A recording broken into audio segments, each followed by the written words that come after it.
CPM এসছে কার কারণে?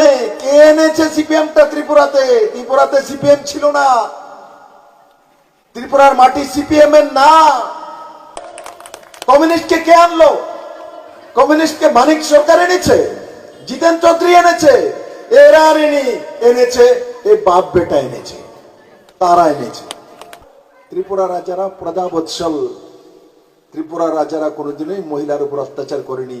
তাহলে কমিউনিস্ট কেন এলো? কমিউনিস্ট তো যেখানে অত্যাচার হয় সেখানে আসে, তো ত্রিপুরাতে তো হয়নি। ত্রিপুরাতে উনার বাবার ডিক্টাডিক্টির কারণে কমিউনিস্ট এসেছে। সুকুমার সেন কংগ্রেসের মুখ্যমন্ত্রী ছিলেন, বনমালীপুর থেকে এমএলএ ছিলেন, শাদীশুদা করেননি, একা ব্যক্তি, ভালো মানুষ ছিলেন, ইমানদার লোক ছিলেন। তো ওনার বাপে এই ত্রিপুরার মধ্যে, আরে কত বড়, আমার মাঝে মাঝে ইয়ে হয়, 10 মাসের মুখ্যমন্ত্রী ইটারলিয়ে ভাঙ্গা খায়, আমার বাপে মুখ্যমন্ত্রী আসছে। বাপরে বাপ, কি অবস্থা! কখন এটার ভাঙ্গা খাইতে হয়।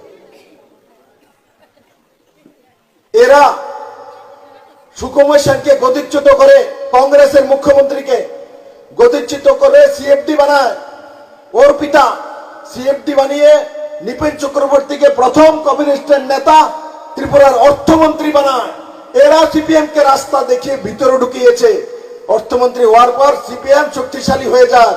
আর 1978 নির্বাচনে কমিউনিস্ট 56টা সিট কিভাবে পেয়েছে? এরা কংগ্রেসের মধ্যে গুড়বাজি করে এক একটা সিটে তৎকালীন সময় 2টা 3টা 4টা প্রার্থী দাঁড় করিয়েছে। কংগ্রেসের ভোট 3 ভাগ 4 ভাগ হওয়ার কারণে সামান্য ভোটের মাধ্যমে কমিউনিস্ট পার্টিরা এমএলএ চুনে সত্তাতে চলে এসেছিল। 3টা 4টা করে প্রার্থী দাঁড় করায়।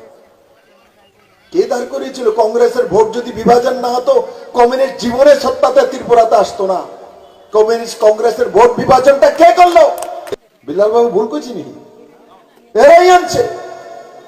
এই কমিউনিস্টের পিটার বোনকে কি দিয়েছে? বিজেপি আইলে সব মুসলমানরা বাংলাদেশ পাঠাই দেব, এটা দিছে। পাঠাইছি নি আমি?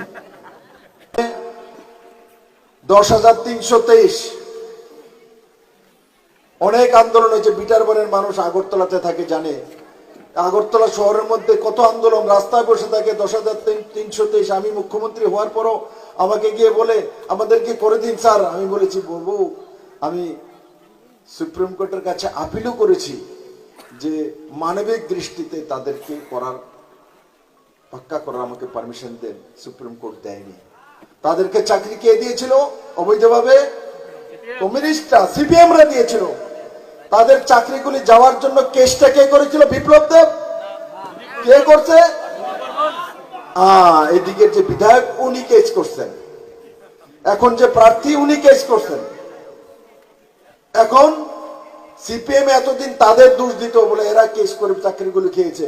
এখন 10,323 পরিবারকে ছেড়ে দিয়েছে।